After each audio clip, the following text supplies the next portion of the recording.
A warm welcome to everybody to the Swiss European Lunchtime virtual forum called Change Does Matter. My name is Margit Takacs, and I'm really excited to have you all joining us today for this forum.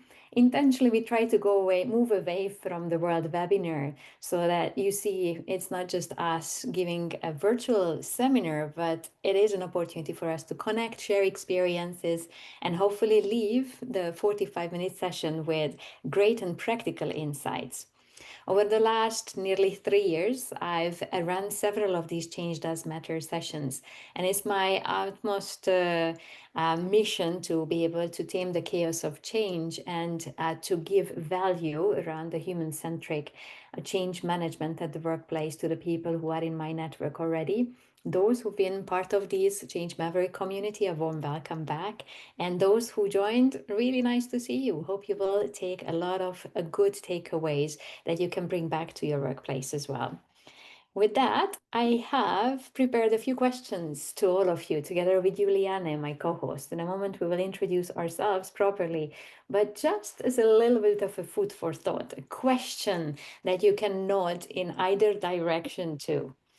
Have you ever gone through a change without any emotional bumps along the way? I see some nods, interesting direction. Have you ever found every difficult conversation easy to balance between empathy and clarity? I wish, right? And have you ever worked in a team where tension never builds beneath the surface? We are human. And for that reason, with Juliana, we thought instead of asking you to reflect on questions that you would say likely, yes, yes, yes, we wanted to show you what is normal human behavior and how, when it comes to emotional intelligence, there is a lot to explore together and to make practical as well. If your questions were no, then you are in the right place. And a warm welcome again to you. Absolutely. Absolutely. Let me pass the word over to Juliane to Nice. check in with all of you. You say again? That came not through. I would pass the word over to you, Juliane, Yes. to introduce the poll. Give me the word. So you see also, hello, everybody. And we have a question for you. So reflect a little bit. Which part of emotional intelligence do you personally find hardest in change situations? And you see just now some responses popped up on your screen, and you can participate in this poll as well, maybe it's difficult to name how I feel without sounding too emotional. Or maybe staying calm when others react strongly. Oh yeah, that's difficult. Balancing empathy with accountability. Sometimes saying yes to people. Yes, I'll do that. Or yes, you're right. Just to keep the peace. Opening a sensitive conversation when the tension is already high. Oh, difficult one. Or if you have any other things that you think are worth sharing, please write them into the chat. And then we'll see just in a few seconds how everybody responds. We've got already the first respondents coming in, more than half of the group. So let's give you another 10 seconds to reflect. As Juliana explained, it's multiple choice. So if you can relate to more of them, feel free to click on several of these options. 1, 2, 3, 4, 5. Juliana, what do we see on this? Oh no, I clicked away the results. I'm sorry, I'm new to polls. What do I Not a click now? problem. Hopefully you can see it, but just in case, I will tell you, most of you, more than half of the group, suggested that staying calm when others react strongly seems to be a bit of a challenge. And also opening sensitive conversations or tough talks when the conflict is already high. I'm not very clear on the researches, and that's where Juliane, my friend, is going to come into the picture when it comes to EQ and these specific situations. But from my own work experience, I can tell you this is exactly where we were feeling that there is a need to discuss what it means to find ways to unlock emotional intelligence for any change at the workplace. So with that, let's just take a moment to reflect on where these challenge might be coming from. We feel that there might Also, be. Sorry, Yeah, if I pardon? may, we have two comments in the chat. Frank shares, helping others regulate their emotions in the moment. It's Mm-hmm. also something very challenging. And Monique, when being open-minded, when a colleague is close-minded, and then to make change happen. True that. Thank you both. I think Frank and Monique already are reading our minds because we are bringing in a case study very much in line with what your comments are referring to. But before that, we'd like to set the stage to make sure that we're all on the same page. Well, when it comes to the challenge of unlocking EQ or emotional intelligence for change, we felt there might be five major reasons for it. It could be because of organizational, cultural, politics. It doesn't really matter whether you are in the corporate sector or in an international, not for profit organizations. Sometimes the culture rewards looking strong at the workplace rather than being honest. So people keep often their real feelings to themselves. You can feel the politics in the room and you know you have to play the game. So that might be one reason why we find this challenging. The second one is the fear of being or seen vulnerable. Many of us worry that if we share how we truly feel with our colleagues, if they can read our face, it might be used against us. And it's a danger that obviously we want to protect ourselves from. Hence, sometimes we might not be seen as emotionally intelligent as we would like to be seen and as we are. The third main reason why many of you responded in a poll positively to those statements is because of low psychological safety. I know in the virtual forum today, we have quite a few people from the academics and those who have dedicated a lot of their time and energy to research this topic.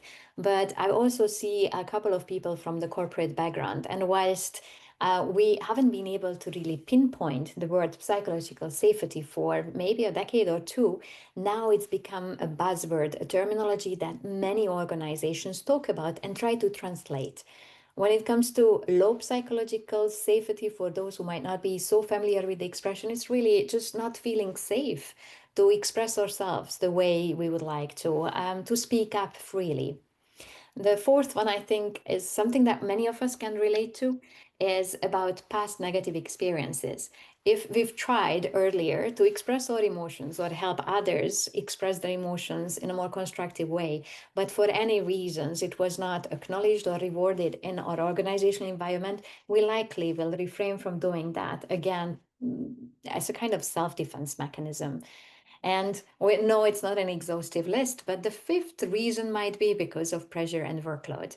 I don't know if any of you have been experiencing the phenomenon of feeling until here with the work that's on our way, the responsibilities, the conflict, the stakeholders, and all of that. But when we are under a lot of pressure, we find it harder to compose ourselves and be truly self-aware of and aware of our emotions as well. A little food for thought. Well, when it comes to feelings, when we don't name them, we don't acknowledge them, eventually they still leak away. Like they are going to be seen, they will come out one way or the other. So the courage is not about speaking louder and always about our emotions, but finding the wiser way to express ourselves that organizationally and politically is accepted in the context in which we operate. Today, in this virtual forum, we would like to talk about why emotional intelligence matters. Every single Change Does Matter virtual forum focuses on taming the chaos of change at the workplace. So we will connect it to change leadership specifically as practically as we can. We would like to talk to you about ways of expressing, sharing our emotions, which allow us to build stronger connections with others. And very importantly, it's not just about empathy. Empathy is a super important part of it, but also how we can unlock EQ, emotional intelligence for change, where we express our empathy towards others, but also we keep them accountable. And that balance can be quite a challenge. We're very aware of that. After this introduction, it's my chance to introduce myself to you. My name is Margit Takacs. I'm a change consultant with over 20 years of experience. Having lived and worked in over 7 countries, I've worked in about 30 or so of them. Having worked on many transformational projects that included culture change, included reorganizations, offshoring, outsourcing, I myself have been the first-hand recipient as well as the catalyst or advisor for changes that really shattered the world of many people around me, employees and leaders likewise. In these Change Does Matter virtual forums, I invite all of you, my peers, my sparring partners, to think about ways how we can do this better, building on my experience, but building on yours too. As mentioned, it's my absolute pleasure today to share the virtual stage with Juliane Völker. I met her not a long time ago, but I was smitten by her way of looking at emotional intelligence, her ability to bring in an academic view to the topics we so often talk about in this community. Juliane? Why, thank you very much, Margit. So, as you already said, I am the nerd of this group. I am more a person of an academic background, and I have worked and been affiliated with several universities or higher education institutions so far for research, but also for teaching. So think of me as like the bookworm sitting at her desk, analyzing data, thinking about the world. And only in the past few years have I worked more in applied research and applied science, where I, let's say, expanded this horizon a little bit more into also the consulting work, advisory work with different other institutions as well. So, this is me, and today I'm here to talk about emotional intelligence, which has been my main topic since about 2016. And it is a difficult topic to get into because it's so broad, it's so confusing. So, you know, in a very brief way, what is emotional intelligence? Well, it is dealing smartly with emotions. Duh. Now, what does that mean? So, the consensus around the definition is that emotional intelligence is the ability to perceive emotions, use emotions, understand what emotions are and what they mean, and then also to influence or regulate emotions adequately. And over the past three-ish decades, we have three different mainstreams in emotional intelligence research. And these are the following. So the first one is that emotional intelligence reflects the facets of your personality that have something to do with how you deal with emotions. And here we look more at stable dispositions of people, and that can be empathy, for instance, or uh, not self-regulation, but like a low impulsiveness, so self-control, that's the word that I'm looking for. So more of the things that are fixed and that are traits that you bring to the table. The second one is emotional abilities. And Margit, we need a click. Yeah, thank you. So the cognitive abilities that underlie emotion information processing. Now, what is this? It's called emotional intelligence. So this is the intelligence side of how we process emotions. And then the third one, which kind of goes into both these streams, but then also emerges as a third one, is the social emotional competencies. Now, what is that? That is more the observable behaviors that result from your dispositions and your abilities. So these are the things like, how do you lead? How do you solve conflicts? And what do others perceive that you do, say, or how you act that have something to do with emotional intelligence? Right? So I warned you, it's complicated, but that's the best we can do. But it's already very saturated and very interesting in this That's regard. how you translate academics to practical life. That's something that I appreciate. Maybe let's add the last words on these The slides to last make it words, easier to because read. exactly. So here we are. We can summarize it as like emotional intelligence is on the one hand to be a certain way, to can, and this is the abilities. What can I actually do? What am I able of? And the do, eventually, you translate that into your behaviors and your actions in daily life. So next up, Margit asked me, wouldn't it be interesting to talk also about some misconceptions about emotional intelligence? And oh my God, there are so many. So here we picked two that we think are very, very interesting. The first one that I met with very often is that people presume that if you are emotionally intelligent, you are a happy person. Well, sorry to break it to you, but emotional intelligence does not mean that you are always happy. In fact, what you do is you allow yourself to experience and to delve into any emotion that you feel, because all emotions are valuable and they all bring you some very, very important information. So be curious about how you feel. What does it mean if you're angry with somebody or disappointed about something? You know, there's information that you can use to grow from.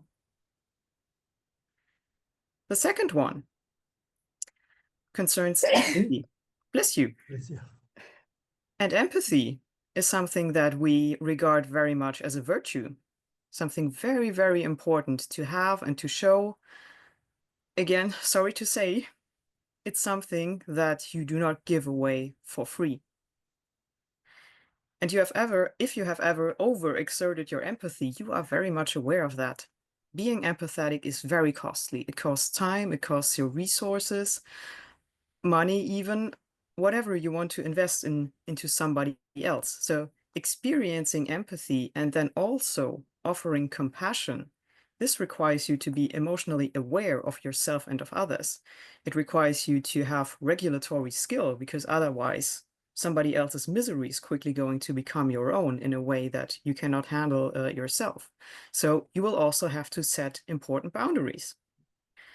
Empathy is very tricky, and it's a wonderful gift, but be aware that it comes with a lot of resources. These are the two misconceptions that we found very important to give to you and to show you if we talk about change and change leadership. These are some things that we should all keep in mind.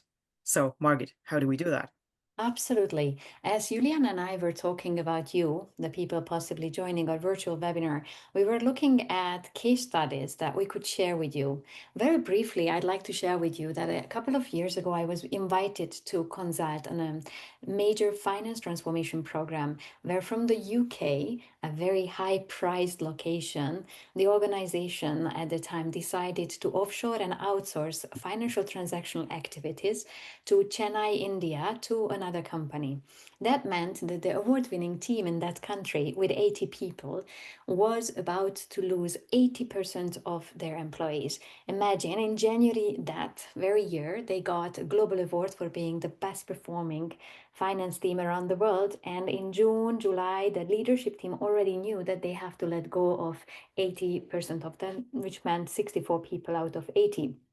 The CFO to me was an embodiment of change leadership with emotional intelligence.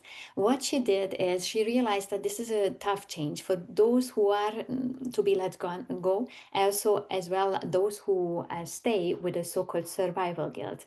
What she recognized is that the 6 member leadership team was not absolutely behind the change. 3 of the 6 people were close to retirement. They wanted to finish on a high. They were resisting it with all their forces.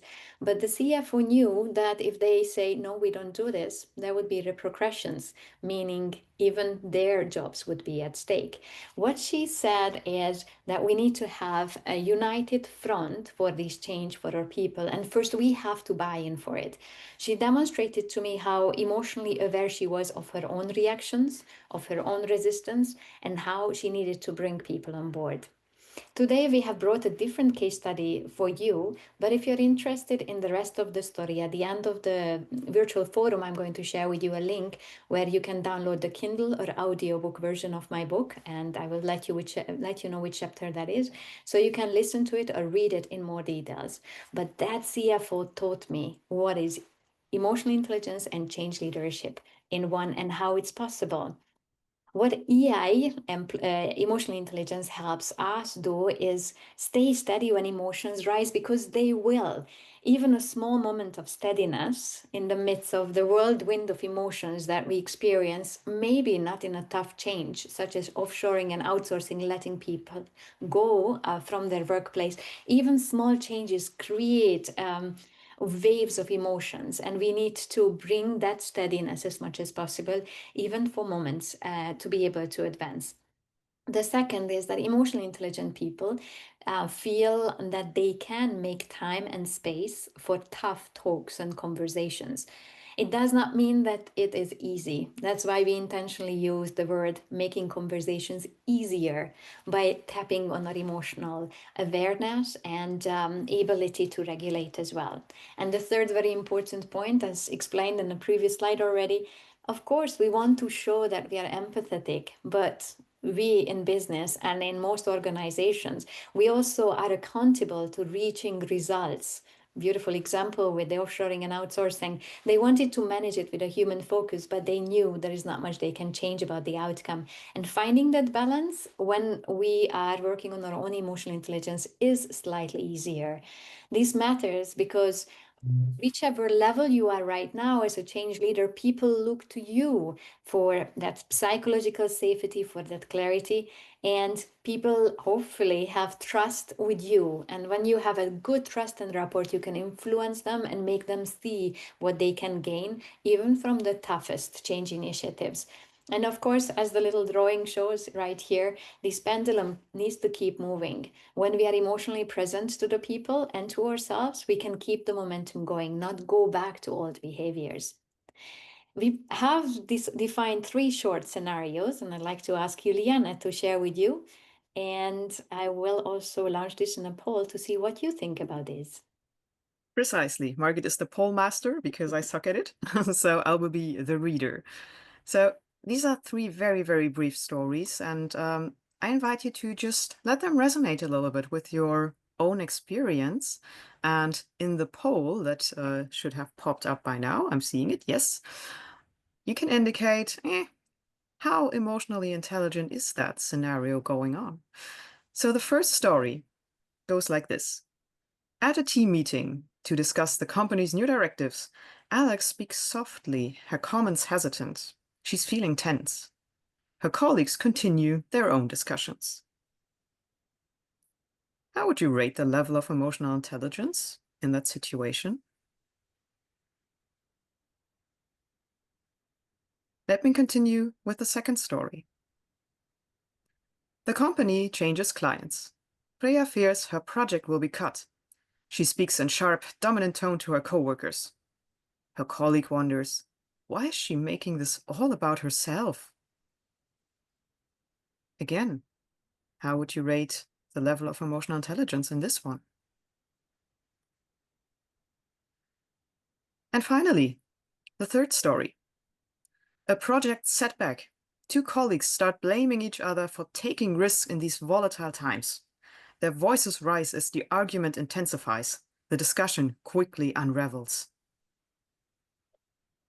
And also here, how would you rate the level of emotional intelligence just by these tiny little stories? I see votes are coming in. Almost half of the group has already expressed their thoughts. We're just going to give another 10 seconds to make sure we can tap on as many perceptions as possible. 5, 4, 3, 2, 1. I'm ending the poll. Most people have voted already. And pass the word to you, Juliane. So in the first scenario, we have exclusively ratings for very low, low, and neutral, with most ratings, 60%, coming in low. So apparently there is a consensus, as on like, whatever is happening here tends to be on the low end of emotional intelligence. Scenario 2 is interesting because here as well, we have low and very low, most of the votes, but we also have some people who said, hi, interesting. And last but not least, on the 3, we also have low and 85% have voted very low. So, well done, everybody, because this was a very quick test of your own emotional intelligence, I dare say. No, don't worry, I'm joking. So the idea here was that we can see in these three different situations that specific core skills of emotional intelligence seem to be a little low or not being used. In the first one, we have Alex, who is not being seen, not being acknowledged. So what happens here is that we have a low level of emotion perception. Now, what do you do with emotion perception? You have to perceive that an emotion is present to gain the access to the important information it conveys. It can be your own emotion, it can be the emotion of somebody else, but the first step is to notice, to recognize, and to perceive that something emotional is going on. The second one, with the colleague asking, why is she making this about herself? Why is she screaming at me? Understanding emotions. Was this coworker screaming because she was arrogant, because she was angry? She was fearing for her project. She was afraid. Fear and anger are two different emotions, but they can quickly translate one to another. So by distinguishing between the different emotional states that we can have, we can find many more opportunities or possibilities to influence the thoughts, the behaviors, the actions, what somebody says, what somebody does, and thus harness the power of emotions in a better way, right? And the final one, and this seems to be the one that most people found very low in EI, is when people struggle to regulate their emotions adequately. So especially in tense situations when we just blow up and we have too much going on and we cannot regulate ourselves, how are we going to align each other with the goals that we have to perceive, with whatever we have to do? How do we help others grow and not stumble through their path? So you see, emotional intelligence is very multifaceted, and these are just three of the main core skills that we can show and that we can also develop. As you see, Juliane and I are committed to translate this to simple concepts that hopefully all of us can easily relate to and remember too. We promised a case study, and I'd like to share this with you. Verbally, you will listen to it once, and then, as mentioned in these virtual forums, we would like to create the platform to learn from one another as well. So, for those who are enjoying their lunch, feel free to continue enjoying the lunch. But we invite you to join in the breakout rooms for the 7 minutes we're going to assign, so that you can meet other change mavericks who are interested in the topic and learn from each other. Then we bring you back and we'll share our top tips as well. So, about the story that you see here, imagine Bob, let's call him Bob. He works in a global organization that's going through a culture change. The new values look wonderful on slides and posters, and there are really strong words like transparency, openness, courage, and shared accountability.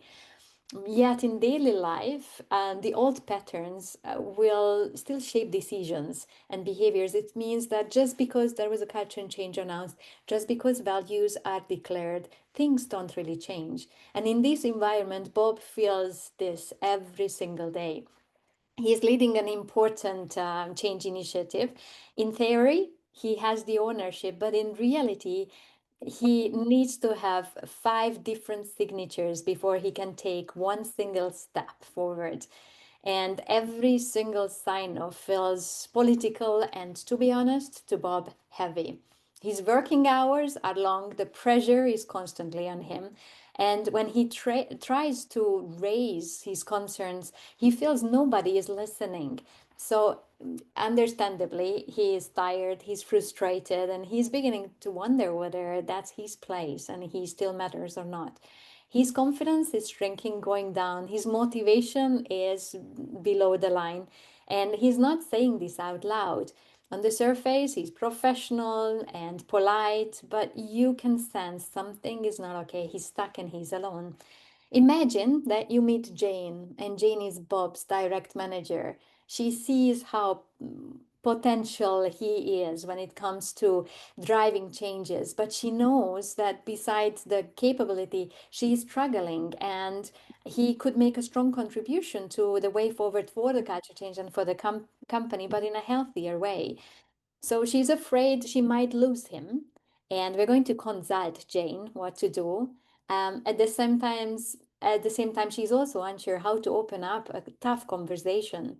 She is aware, she perceives the challenges, the emotions, but wonders what to do to create a safe space for him to express how he really feels and find a solution. She knows the new values intellectually, like Bob, but she doesn't really have a simple interpretation yet of how to bring them to life either. So the situation is tense, as you can see. The organization is saying the right things. On paper, it looks really good, but the mindset is a challenge. And some people, like Bob, are suffering. Feelings are building up quietly, that tension. And we have a leader, Jane, who is seeking your advice on what she could do to help Bob express his feelings, his emotions, and come to a constructive solution so that Bob can remain accountable for his change project. It's quite a complex story, but hopefully very relatable as well. Having worked with change practitioners, both Juliana and I looked for a scenario that you can probably easily relate to.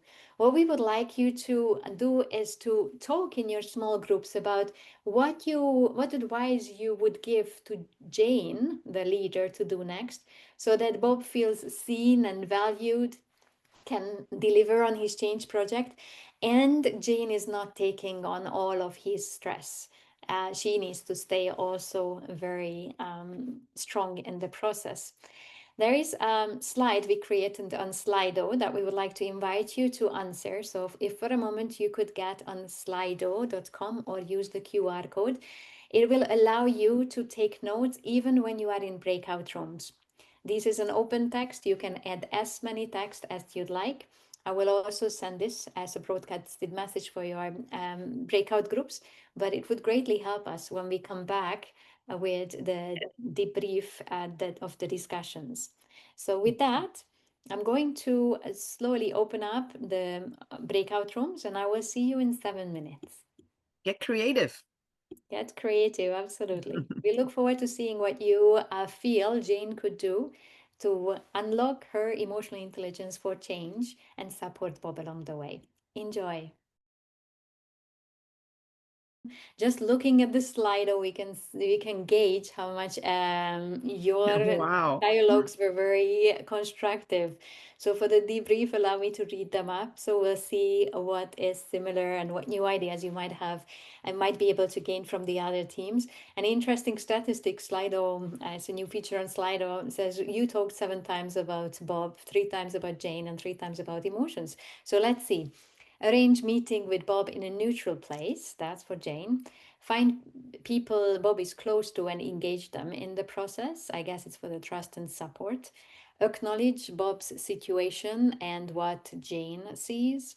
Prepare for the conversation with Bob with clear points. And that's an interesting point about balancing emotions, acknowledging Bob's and Jane's emotions, but also bringing in facts for accountability. We would suggest to Jane to take Bob out for a walk in a safe environment and space, very much like what we saw in a previous comment. So, great minds think alike. To show empathy and understand what is happening through asking open questions. Jane Very will good. need to be more precise with action points, and support can be offered. Again, a great way that this team showed how important it is to find the balance between emotions and facts and accountability. Jane needs to compose herself before going to Bob. So self care is important if she feels the pressure of the culture change and the ambiguity around it. That's very, very important as well. Understand what are the blockers between Jane and Bob. Interesting point. So, what are the possible rapport issues they might have to work on? Very good. And here Yeah. we've got another comment. They should together analyze what each of them can actually change and what things are perhaps out of their control. So the circle of influence, circle of control is very good reference point. In the process, they can both also understand who the relevant stakeholders are and how they can potentially provide help. Beautiful explanation of how a simple stakeholder mapping can help you pull the right triggers. Bob needs to feel that he's being brought to the table and that he has a chance to be part of the solution.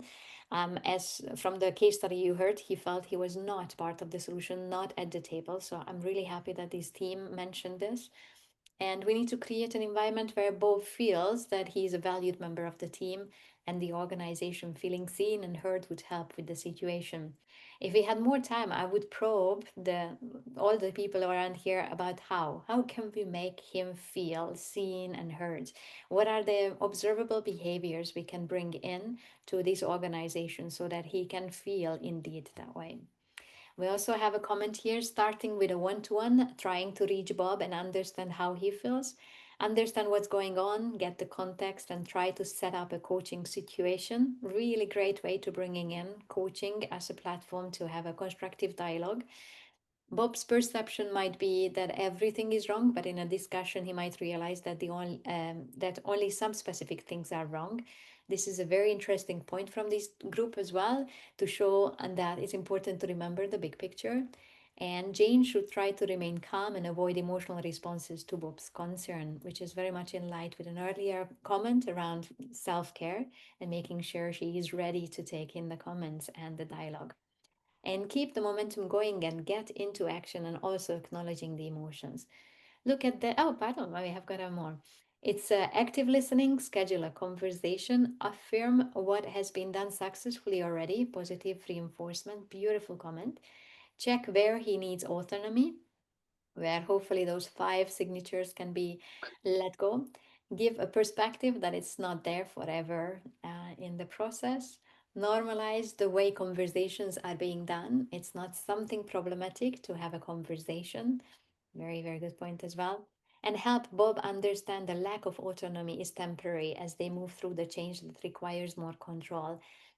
If you look at this, Juliana, if you were to pick on three key points from all the inputs, what would they be The key points. from the Let's comments? say keywords that I find very interesting. So one is obviously now the last one about the control and empowerment or anything that centers around autonomy. Um, One thing that is, I think, important to pin down is that we don't always have control or power over the things that are important or that are affecting us.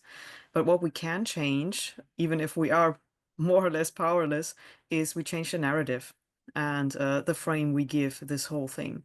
And I find that it occurs in a lot of these comments, and we can see that on the one hand from like a problem solving side, as in like let's discuss some of these things, and on the other side we have the emotion focused coping or emotion focused regulation, as in like we can talk about solutions later, maybe let's take a moment to really acknowledge what are the feelings underlying here, and are they helpful for us right now, or should we change how we feel? Should we regulate our feelings so that we can make the most use of it? So points that I would highlight really are like the control, autonomy, empowerment, and can we channel that into a narrative that works and that is going to be helpful? What do we do to discuss the problem side of this whole change situation and what we can do there? And then also, what is the emotion focused coping that we can do? Are the emotions helpful right now? And if not, what can we do to change the emotions? Thank you. So, building on the collective knowledge of this group, definitely control, autonomy, and You are empowerment, experts. and finding the narrative can help. Before our virtual forum, we put our heads together and we were thinking of what practical tips we could give you. Hopefully, this will be a good addition to conclude today's virtual session. We felt that when it comes to unlocking EQ for change, it's important that we consider how important it is to be self aware of our emotions and also how we create a space where emotions can surface. In light of that, we feel that the first thing is for us to stay calm in key moments. I put a little lotus sign here to invite all of us to find a way to find a moment of peace. whether it's through journaling, meditation, yoga, whatever that helps you to feel grounded. Because if you have that, that's the precursor of being able to tap on your emotional intelligence. We feel together with Juliana, we were thinking that if we are able to name the feelings, the emotions, that's the first thing that allows us to show that we are self aware and we know we want to find ways to regulate those as well. Acknowledging the real pressure, so from above and from below, all the things that are coming at us, acknowledging the full situation can allow us and the people we work with to put those emotions in the context of a temporary moment, which were beautifully mentioned in the slide open text several times. And very importantly, check your own triggers. Just to give you a fun example, if I'm in a discussion, that is a so called pet hate, an invisible trigger, a button. If you push on me, I will switch off. It's swear words. If I'm in a meeting and people start swearing, there's a mechanism that just shuts it out and I hardly hear anything else that they say. We can go back to childhood memories and why that is there. But we all have those invisible buttons, those triggers that sometimes make us tune in or tune out of discussions. And by knowing what they are, we can be much better in applying these ability in changes. Invite honest thoughts gently. And I didn't put it in bold, but gently means that sometimes we need to give people the time, the create the space. Many of you in the comments said, take them out, take them to a cafe, a neutral environment, to create the environment where they feel that they can be honest. Listen between the lines. I couldn't really find a little icon for it, but it's of course actively listen, but also listen to what's not being said. What's between the lines is super, super important. And the seventh tip we would like to share with you is about connecting behaviors back to values. When you point back to shared values, for example, transparency, and let's say the organization and both Bob are both valuing it, then you can bring a conversation from emotion into a purpose. So it creates alignments without blaming the other. And if you say you remind the team, if the value openness is there, we need to talk about the issues openly. So connect the values of an organization to what we can do on a daily basis, what behaviors we can demonstrate. This is not an exhaustive list, but we hope that by looking at it, you can say, tick, tick, tick, tick, I'm doing those things, and that one or two things I could do more of, or I could start doing. Today, we wanted to talk with you about unlocking emotional intelligence for change. Those of you might be interested in going deeper into how you can pull the right triggers and apply the right change tools to facilitate the transformation at the workplace. I invite you to check out the Change Confident Academy, an 8-week long online course I have been running for about 2 years now with practitioners from both the corporate and not for profit sector. In 8 weeks, through the Kajabi learning platform, you have access to videos, workbooks, and of course, weekly group coaching to see how we can bring theory to practice. There are many people, dozens of people who have done this already. And without going into too many details, the three that I've chosen really appreciated to translate an organizational cultural shift to an actual change roadmap is something that was appreciated. How there are lots of tools out there in the internet in different change management methodologies, but seeing them in action can give great value. And needless to say, when you are part of the program, you are also working with other change mavericks. So you learn from your peers and you grow as well. On the website, you can see many more testimonials. If it's relevant to you, I invite you to check it out and join the program, join the next cohort. As a little summary, just stay grounded, notice those emotions, open the dialogues, even if they are challenging, and find your way to be calm, even in the moments of stress and tensions. Join the Change Confident Academy if you want to deepen your knowledge around taming the chaos of change with practical tools and if it's relevant to you. And if you do so, then you also get access to one-on-one change road mapping, a value that many people put forward for being part of this community. we said that we're going to talk with you about why emotional intelligence matters, how to build on those emotions to strengthen the connections with the people around you, and also ways to balance empathy with accountability, the how and the what of our mission at work. Thank you so much for joining us. As a little token, of course, you can check out the Change Confident Academy video and descriptions and see if it fits for you.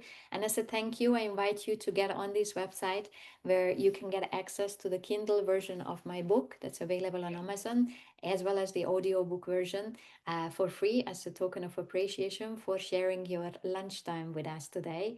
Hope you will gain a lot of insights from it. If you liked the UK transformation story in the chapter around layoffs, you will be able to hear the full story and also what we did and how we did.